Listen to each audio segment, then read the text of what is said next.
growth for a 2 doesn't make them less of a loving person, because the 2s are very loving. Actually, people don't always want your help. Yeah. In a lot of situations. Yes. Yep. You know, that it may just be somebody to sit there and listen and be, Yes. not do anything. Mm-hmm. It can help protect your own energy, not have that burnout of always just giving to others.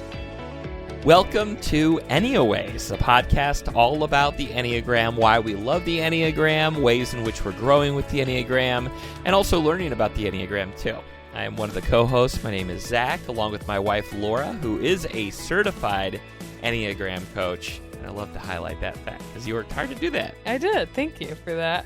Yeah. Hello, everybody. We're excited for another episode about the resource points. Today is about the type 2, the connector or the helper.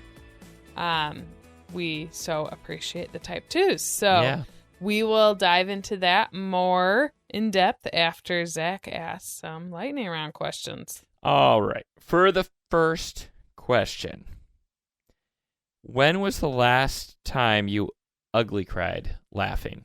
Oh. Like ugly cried laughing. Oh my gosh. You know this answer. I know, but I know that I do, but I can't remember now. Are you serious? It just we... happened a couple weeks ago. I know. What were we doing? Oh my word. Okay. We're going to tell the story. Zach and I, it was one of the hottest days of the summer. One of our vehicles, you know the story now. Oh, yes. One of our vehicles does not have working air conditioner. That's what Zach drove. We met at the parking lot of a funeral home. Yep. One of our good friends' moms passed away. Yep. And so we met there to go in together for the viewing. And on the way, Zach's like, oh, I'm sweating so bad when we were talking on the phone. And I was like, well, use a towel, dry off or something. And he said the damage is already done. And I'm like, huh? He's like, just wait. So I pull in and he gets out of the car in his button-down shirt. It is drenched in sweat. It's drenched. Really bad. The back was all dark, wet. Oh, yeah. The front was a stain, and I just lost it. I was laughing so hard. I was crying, and I was like, we can't go in right now. First of all, because I'm laughing hysterically. I know. Second of all, how are you going to be able to hug somebody? I know. So tell them what we ended up doing. So what was so funny is that I also put on this shirt before I got into the car. I was wearing a totally different shirt that was like a t-shirt, and I probably should have just kept that on, but I thought, oh, it'd be weird changing in the parking lot of the funeral home. But what we had to do was we had to leave the actual parking lot together in the car with the working air conditioner, drive about a mile down the road, go to the mall, and go find a new shirt for me to wear. And he even changed into it at the mall. Yeah, because it was so wet. I Ew. don't know what kind of fabric this was, and I won't even say the name of the store. Oh my gosh, I was laughing so. We both were. Yeah, that was your answer too. That was my answer too. Because when I saw him, and it was like, oh my gosh, what are we gonna do? We both just lost it. So. Yes. Okay, that was a good question. Totally. Okay, here's one. What's Okay. a task that you'll do anything to avoid starting? Oh man, I have a lot of tasks like that. Just one. Okay. I know. Is it folding laundry, or I mean, I just did that tonight or today. Yeah. But yeah, maybe laundry for me. Okay. What do you?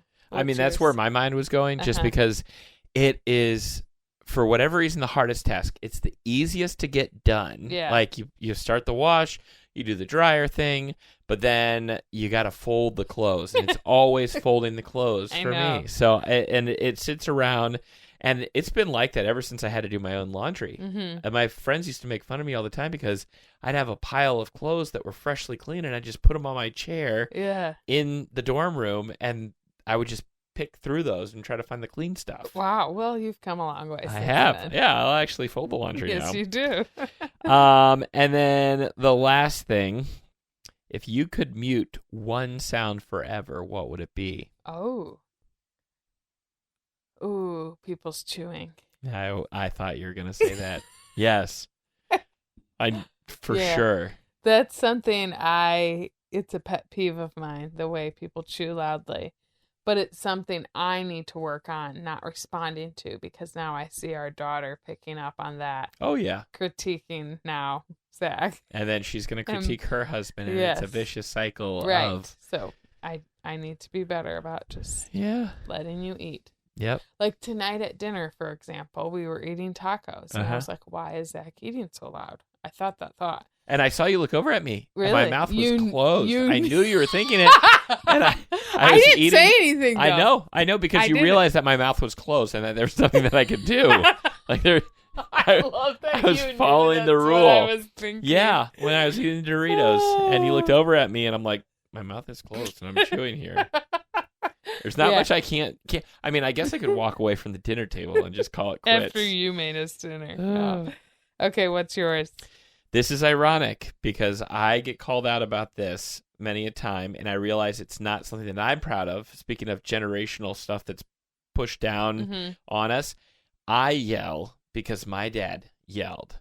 And I think the one thing that I would get rid of is yelling, because it's the most annoying sound to me when the kids are yelling in the back seat. I want them to talk. I want them to speak their mind.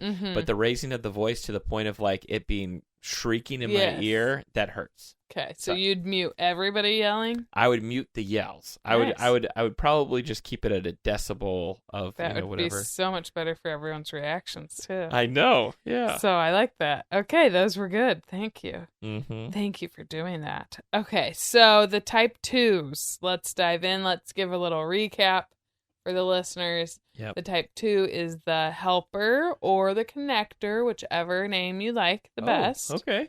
Yep. I didn't realize that. Yeah. So their core motivation is to be loved, needed, appreciated, indispensable. They're the first ones to like jump in and be like, hey, what can I help you with? Yes. Yep. Absolutely. They want to be emotionally connected with their people. Yeah. Hence the name, the connector. I think the helper concept, like that name, just like for the one, the perfectionist, I think sometimes the helper can just almost box them even more. Yeah. Does that make sense? I could see that. Like it's not just about helping for them. They want to connect with their people, and they do that by serving, helping, loving, and all that. Think of the person who's very empathetic. Oh, yeah. Warm, friendly. They're very aware of your needs. That's the type 2. And I feel like the helper can be seen sometimes even as a type 9. A lot of those too. Like I feel like you go back and forth between those two. If you are a 9. Yes. But you can look like a helper too. Yes. I've typed several people that we then at the end are down to those two. And just trying to distinguish what your motivation is helpful. Like, are you helping because that's how you feel like you're going to be loved? Then that resonates most with type 2. Yeah. So one question to think about for the type 2s listening is, as we start this episode and talk about the resource points for the 2, which are the type 4, the individualist, which we talked about last week as one of the type 1's resource points. So I know this is confusing, but each number has 2 resource points. None of them have the 2 same exact resource points. Right. But, well, I guess the 9 and the 3. That's the only one that's closed off. Well, that's what I was going to make a point about with this, because it's not technically a triangle that kind of resource points around. It's like 2 are kind of shared. Yeah. Like it's like a broken triangle. It's a pretty like diamond flower looking. But it points from the 2 goes to the 4. Yep. And then the other point of the 2 goes to the 8. Yeah. So the 8's their other resource point. So yeah, the 3, 6, and 9. They all go to each other. I feel like we're gonna lose people here, but I know the 3, 6, and 9 are the main triangle. So those 3 numbers, like, those are each other's resource points. Right. But all the other ones, they kind of share. So like the 1 went to the 4 and the 7, and now the 2's resource points is the 4 and the 8. Yeah. So 1 and 2 both have 4 as a resource point, Yeah. but it's not necessarily for the same reason, No. if that makes sense. So we'll kind of dive into that here. We'll see if this makes sense. I would say if you can, pause the episode, look at a picture of it, and then come back to the episode. So just you know what we're talking about. You can see how we're talking about it. Yeah, because it does get kind of confusing just with it. Pull up the diagram. We're not just making this up. This is I know. Actually how it was created way back when. Yeah. So for a 2 to think about, what if your worth isn't found in being needed, but just by simply being you? So that's how it goes to the 4. Yes. That I mean authentically you. Yeah. Which we're gonna dive into more, but yeah. That is something special for the 2. I feel like that's kind of cool, because you do think that you're only worth your last like thing that you did for somebody. Yep. Yes. And what's interesting is I feel like each number needs to hear we love you for who you are, period. Yeah. There's different reasons. Like for the 1, it's not because you're doing things perfectly. Right. For the 2, it's not because you're helping. For the 9, it's not because you're keeping the peace. Right. For the 7, it's not because you're having fun.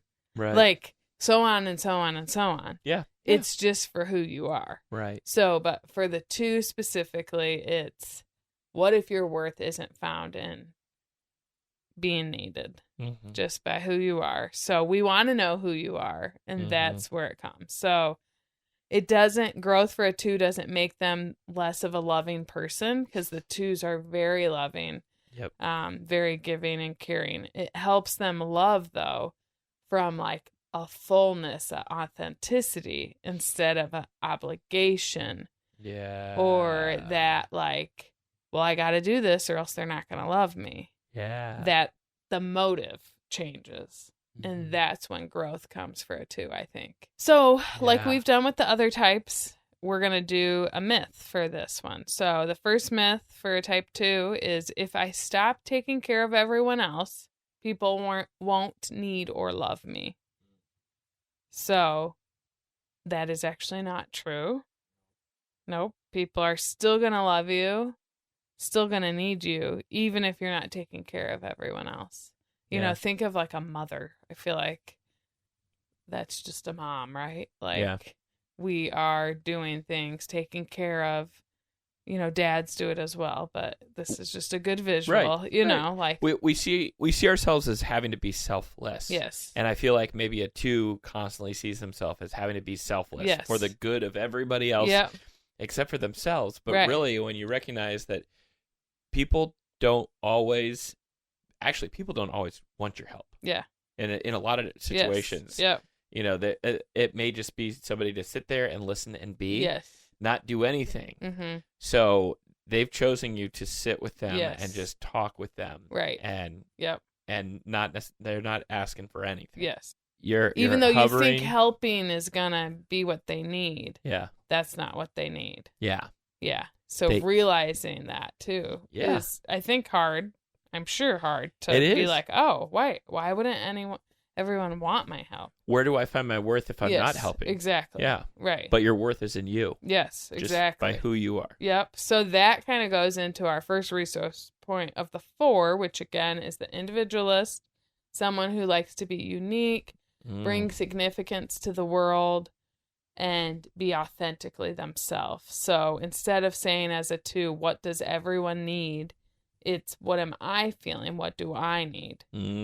So it's tapping into those healthy gifts of the 4, naming your own emotions. Yeah. And a type 2 and a type 4, if you guys remember, are both heart types. So meaning they start with their feelings, but the 2, when we talked about that, and you guys can refer back to the heart series episode of the type 2, they take on other people's feelings. Yeah. The 4 takes on their own. So you need to, as a 2, go into that 4 heart space and feel your own feelings. Figure out what you need and what you feel. And then it also can help you be authentically you, instead of performing for others Yeah. or just being there to serve others so that they can appreciate you and love you and give you that affirmation you need to just allow people to see the real you. Be authentically you. Mhm. I like that because I feel like that can change a lot of perceptions of how people see you. Mm-hmm. And sometimes, and this is the sad part of the two, I feel like, is the fact that sometimes you're going to be taken advantage of when you're always helping. Yep. But if people see you for who you are, Mm-hmm. you are the helper or the Mhm. connector, Mm-hmm. but as a healthy version of yourself, they're really going to see who you really are. Yes, but with you have that. to let them see You have that. to let them, yeah. And you have to find that out for yourself as well. Yep. And be like, who am I if I'm not helping? Yeah. I think that's a big question to ask. So what do you think's harder for a 2, Zach, for them to know? And again, we don't have a 2 in the room with us, so we No. are just, But we'll have those we're panel just- questions. Yeah, we're just conversing about it, but knowing what they need or asking for what they need. I think it's harder for asking for what they need. Yeah, I'm not really sure actually, because I feel like it might be both. Knowing what they need Yeah, for a 2, I Mhm. feel like they might know and they just want people to do it. I Yeah. think maybe they might think in an unhealthy stage, like, well, I've done so much for you. Why Right. aren't you doing it back Right. for me? yeah, I can see that. So that's, I guess, not asking for it. I I'm feel gonna like stick with knowing it. what you need is more of a 9. Yeah. They don't even know what they need. We're asleep. Sorry. tonight. Yeah. Right? But. So, yeah, I'd say asking what they need. Mm-hmm. That cuz that might be harder because if you think about it, the 2 is constantly asking what everybody else needs. Yes. But then if somebody's asking, "Hey, what can I help you with?" Mhm. then that feels kind of like awkward. Yes. Whoa. Right. That's my role. Yeah. Yeah. And I think they don't want to be a burden to Right. others, which is similar Hey. to how a 9, I think, feels. I can totally empathize with that. Yeah. and So feel- that's why yeah. there's some crossover, I feel like, there too sometimes. Yeah. Yeah. So, some things to look out for, the shadow side or maybe the unhealthy traits of a 4 in that unhealthy space that we want to touch on for the type 2 is if they become like overly emotional or Yeah. overly absorbed, if they become then like misunderstood or start comparing themselves to others. Oh, okay. Yeah. Mhm. So that's when you'd want to like check in with yourself and Yeah. kind of like, oh, maybe I need to go back into that 2 space and like, see what other people need as well. And So are you basically saying like they're seeing somebody else who's helping more than they are, and they're like, well, now I need to start helping out more. yeah, that I feel would be unhealthy. Yeah. Mm-hmm. Because you should like, don't block a blessing, Right. let other people help, and they can be appreciated too. Yeah. It's not just you who are needed and Right. loved. Oh, like 100%. we all want that, Yeah. Yeah. So one practical challenge, I think, for a type 2, this might be a stretch, but take 5 to 10 minutes this week to check in with yourself before helping someone else.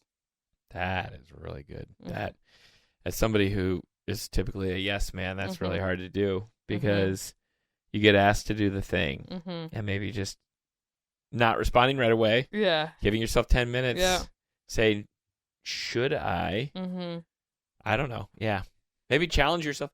Try to poke holes in it and try to challenge yourself to say no Yeah. to it. Yeah. Until you actually check in with yourself. I had 15 minutes first. I was like, I feel like that might be too long. So I changed it to 5 to 10 minutes just to It's good. check in with yourself. So a key takeaway for a 2 going to that resource point of the 4, the individualist, is to remember that the 4 can help you as a 2 be authentically you, be honest with yourself, and that will create even healthier relationships and connection with your people because they'll feel like they know you and know the authentic you. Yeah. So the second myth I want to talk about is being strong means I should never have any needs. So this kind of goes into our resource point of the 8, Yeah. which is the challenger. They want to be seen as strong, Yeah. not controlled by the world around them. And the 8 can help the 2 have healthy boundaries. And like Zach said earlier about learning to say no, this can help the 2 learn that saying no actually can make your yes feel healthier. Mm-hmm. Well, because and I think I've brought this up in a previous episode, what was told to me, the things that you say yes to, like when I say yes to, let's say it's my career. Let's say it's something that another event that is going to take me away from my family. I'm saying yes to that, but I'm saying no to my kids. Yeah. And so I think when you look at it like that for a 2, like if I'm saying yes to helping this person, who or what am I saying no to? Right. Because of this help. Yeah. And so that is good for the 8, you know, to be able to create those healthy boundaries with the 2. Yeah. I also think the 2 not only is saying no to other people in that scenario you just gave, they're saying no to themselves. Oh. So the 8 can help them say, instead of like, I have to earn love from others, try saying I can love others while also honoring myself. Yep. That's a better way to say than like, I'm going to be selfish. Right. Like, exactly. You're honoring yourself. Yes.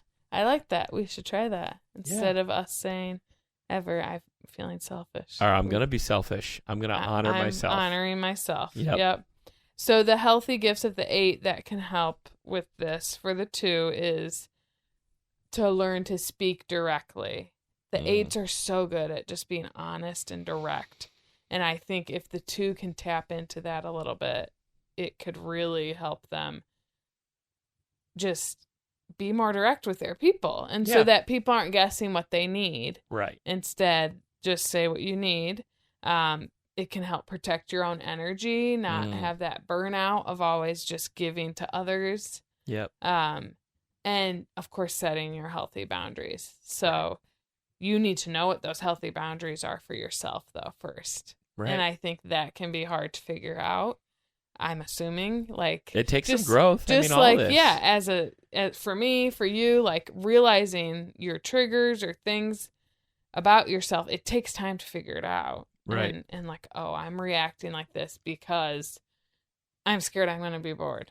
Right. You know, right. For me. Yeah. And like, well, what am I going to do? Like, it's not going to be stimulating enough. That's me. So, but I've realized that over time, and for the 2 to realize, what are my boundaries? Right. What can I handle? What do I want to handle? Not just like, what do people expect of me, or that's the only way they're going to love me. Yeah. No.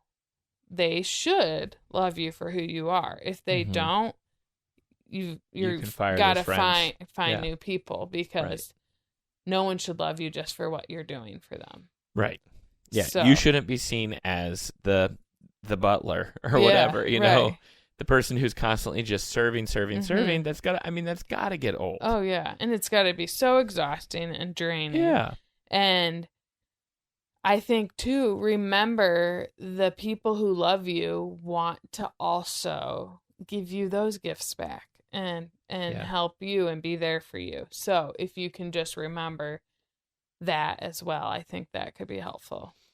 How do you recommend setting those boundaries if you're talking to a 2, if you're coaching a 2? How do you recommend? Is it like a list, like list out, visualize, create, like, because I just think that you probably have to get into a habit of just knowing where your boundaries are. I think first I would say you need to figure out what your boundaries are. What are your limits?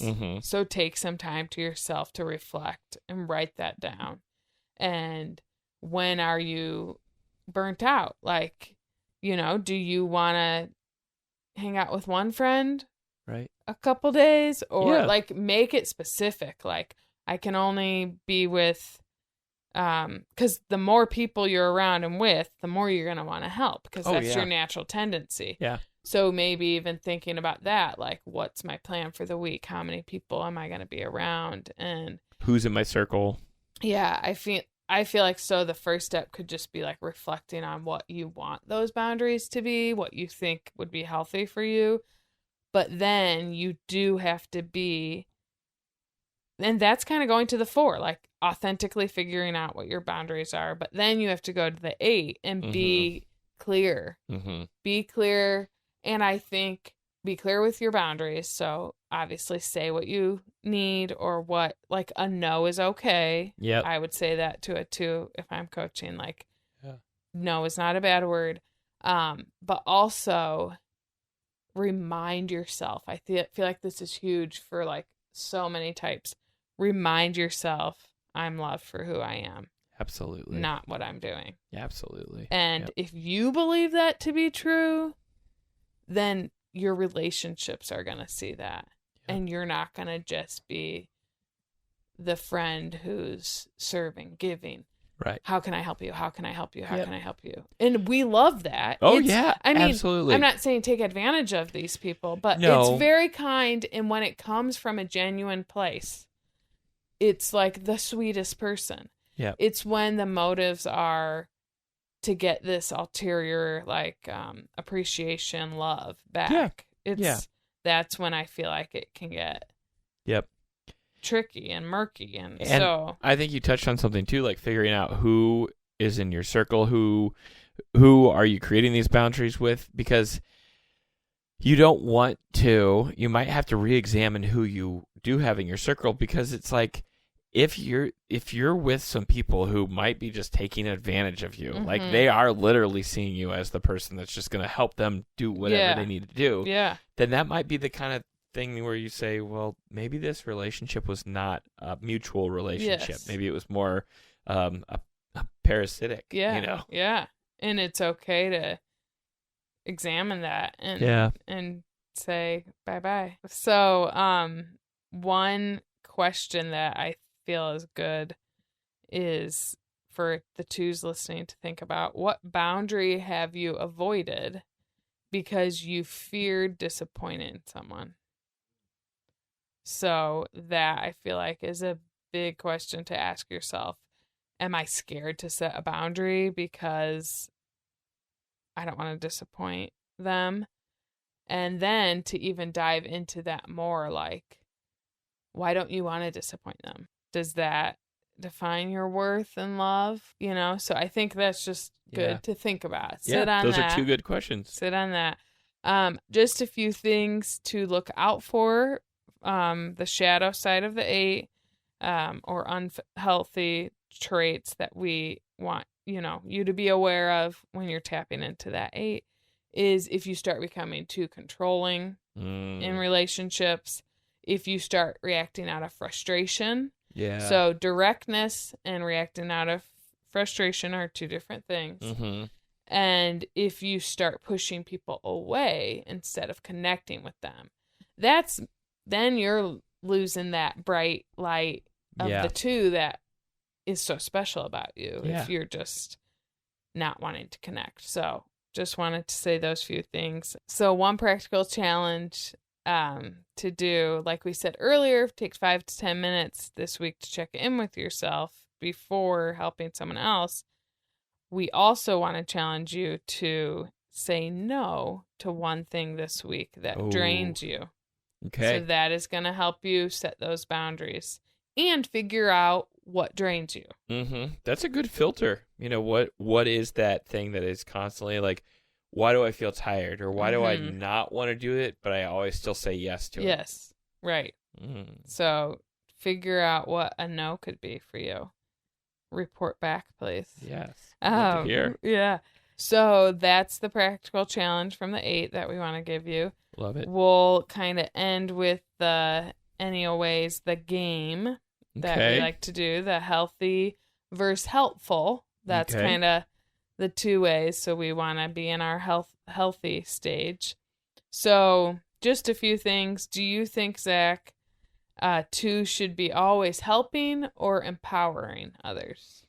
I think empowering others. Mm-hmm. I think like it goes back to teaching a person to fish type thing versus fishing for them and just giving them the stuff. Yeah. So, yeah, if you're constantly able to show and empower through that way, then the person actually is probably going to take more from that and remember you more. Yeah. Than constantly thinking, I gotta just call. doing it for them. Right. If you do it for them, then that person suddenly it becomes, I gotta call them again because I need their help. But with this, it's like, hey, they showed me how to do it. Yes. They really made an impact in my life. Totally. I agree. Another one, giving advice or listening first? Probably just listening first. It goes back to being. Yeah. Sometimes people don't even want you to help. Yeah. They just want you to be there for them. Yes. And they still love you if you're not helping 100%. Them. Yeah. Yep. And then serving others or caring for yourself too. Caring for yourself too. Yep. It's ultimately comes back to you having that one life to live. And when you get to the end of your days, you're going to look back and you're going to be proud of all the people that you helped, but it's also you want to be proud of who you were to yourself. Yes. Honoring yourself. Exactly. Like yep. Absolutely. So just to think of those questions, maybe for the 2s listening, think about what stretches you most this week. That's the one you should probably focus in on. I would challenge that. I'm all about people I've coached. I will listen as they're talking, and reframe what they've said so they can hear it back. But I'm all about challenging them to kind of get uncomfortable and do something that will help that growth. So really think about what feels the hardest for you is probably the thing you should be trying. Yeah. It's so true. I mean, and it's not easy. And no. We're right there with you. We know. Goes back to the question about the laundry. It's like the task that you least look forward to doing. Right. But you got to just do it. You do it. And then it feels so good after you do it. It does, yeah. So just the final wrap up. 4s help the 2s become more authentic to who they really are. 8s help the 2 be courageous so that they can set the boundaries and ultimately be the best version of themselves. Healthy love for you as a 2 also includes yourself. Yeah. So we just hope you can remember that. Name one of your needs this week. Yep. Every day. Name That's something you need. And practice a healthy boundary. So I know I give lots of challenges throughout these episodes.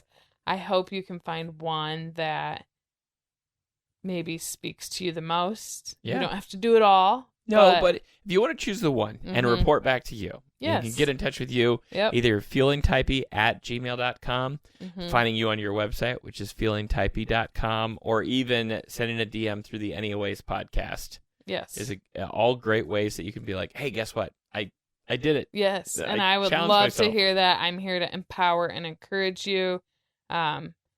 Just even simply telling me in person or like Zach said, email, DMs, whatever, just so I can be like, good job. That's awesome. Yeah. And that's what we wanted to do. Yeah. So, one last closing quote I wanted to say for the 2s is, healthy 2s don't love people less when they go into these resource points. They simply learn to love without losing themselves. Yeah. And how beautiful can that feel? That's awesome. Like, we want you to be who you are. We love you for who you are. Yeah. We thank you for all you do for other people.